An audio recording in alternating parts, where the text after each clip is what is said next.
is that noise that comes from within? Look, the stone, it rolls away. Is it Jesus?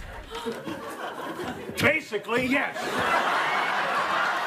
Trump Bibles, which maybe how lightning doesn't strike immediately every time somebody touches one of them, I don't know. Yeah. I think the ghost of Thomas Jefferson's going to come by and smack that Bible out of Donald Trump's hands, especially for the fact that he put the Constitution, which he's never read, and the Declaration of Independence plus the Pledge of Allegiance printed inside as well. So he's defiled.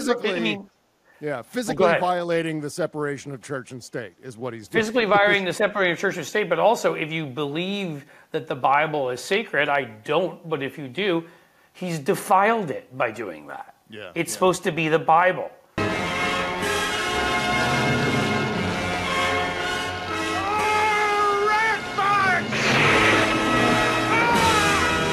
And so these evangelical, hypocrites who support him, it's like when he gets up on stage at CPAC and starts humping the American flag.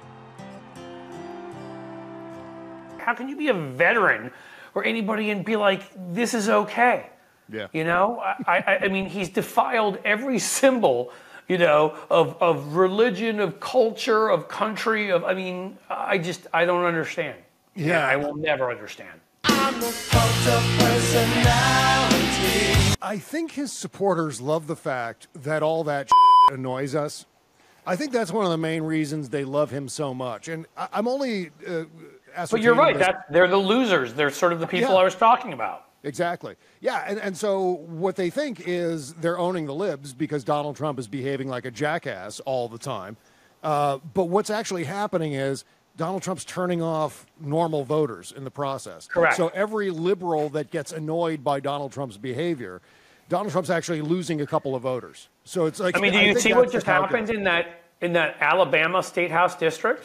Yes, I was going to ask you about that because that was a huge deal yesterday. And it's not surprising anymore. The only surprising part, no, actually this isn't surprising too, I was going to say, is how absolutely positively bereft of intelligence our entire media apparatus is. The dumbest dummies in the world. Well, that's going to do it for all of us here at Channel 4 News. You stay classy, San Diego. I'm Ron Burgundy.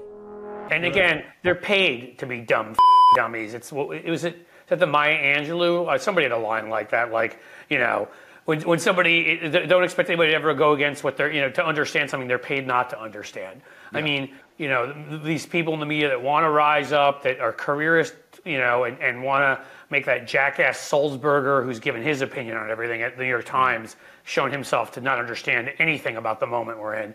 You're not well educated, you have almost no experience, and you can't write. And I'm making a fortune. And people like that. But this is of a continuing pattern. Like, it cannot be ignored, and I will give you, I'll just give you 4 or 5 examples quickly. On the day that Tom Suozzi won by, 8 points in the end? That was the closest, by the way. That was of all the polls that have been way off, that one was showing it tied. So that one was only off by 7 or 8 points in our direction. That same day, there was a Virginia House seat, very Democratic district. We were supposed to win by 16. We won by 35. There was a very Republican special election House district in Oklahoma, where the time before had gotten something like, I think we got 24% of the vote. We got 47% of the vote and almost won. Yeah. So this district, it just fits right in with that. I think Mary Lands, is that her name? Who ran 2 years ago? Yeah. She lost by 7 2 years ago. The polls as of 2 weeks ago, which if anybody believes any of them anymore, you should get shock therapy. Square. Good guess, but wrong.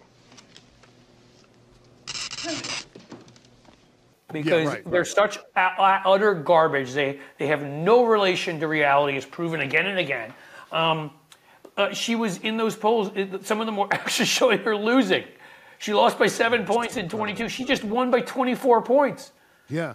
Do you have a general sense of what the polling average was? Was it pretty neck and neck the whole time, the whole way through, according to the polls? I know that early on it was, and maybe there have been some polls that started to show her to lead. I'm not sure. But there just is no way in that district a Democrat wins by 24 points unless something huge is happening.